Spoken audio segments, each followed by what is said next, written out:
ত্রিপুরা রাজ্য বিদ্যুৎ নিগমের কর্পোরেট কার্যালয়ে পিএম ঘর সূর্য মুফত বিজলি যোজনা সম্পর্কিত এক বিশেষ শিবির আয়োজন করা হয়। এই শিবির পরিদর্শন করলেন বিদ্যুৎ মন্ত্রী রতন লাল নাথ। এছাড়া উপস্থিত ছিলেন বিদ্যুৎ দপ্তরের সচিব সহ অন্যান্য।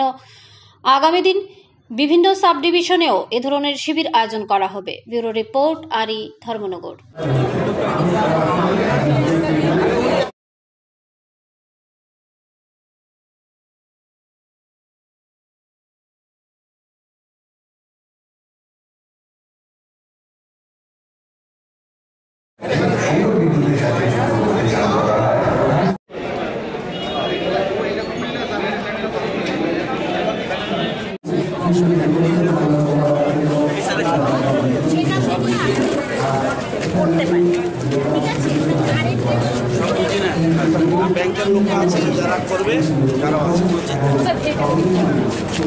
সেখানে মেয়র সাহেবের নেতৃত্বে কর্পোরেটর সেদিন মিটিং এসছে এবং আজকে অনেকে নিয়ে আসছে। 10টা থেকে একদম 5টা পর্যন্ত শিবির চলবে। যারাই আসে রেজিস্ট্রেশন করবে, ভেন্ডার ঠিক করবে, লোন দরকার হলে লোন নেবে এবং লোন না লাগলে নিজেরা লাগিয়ে দেবে এবং 4-5 দিনের মধ্যে এটা কাজটা কমপ্লিট করতে পারে এবং এটা আমরা শুরু করছি।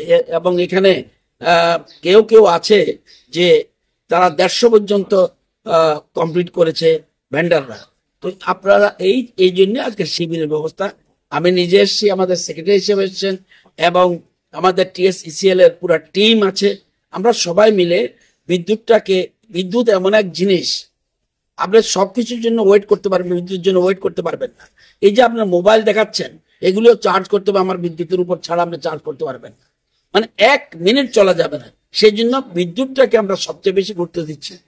এর ফলে আমাদের রাজ্যে আরো লাভ হবে। এই যে অতিরিক্ত বিদ্যুৎ আমাদের এখন হচ্ছে, এটা আমরা সেল করতে পারবো।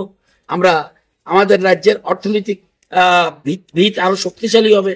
এই জন্য আমরা সোলার উপরে বেশি গুরুত্ব দিচ্ছি। গোটা রাজ্য জুড়ে এই পরিকল্পনাটা কবে নাগাদ আপনারা বাস্তবায়িত করতে পারেন? আমরা শুরু হয়ে গেছে, অলরেডি শুরু হয়ে গেছে। এটা 25-26 পর্যন্ত চলবে। Thank you.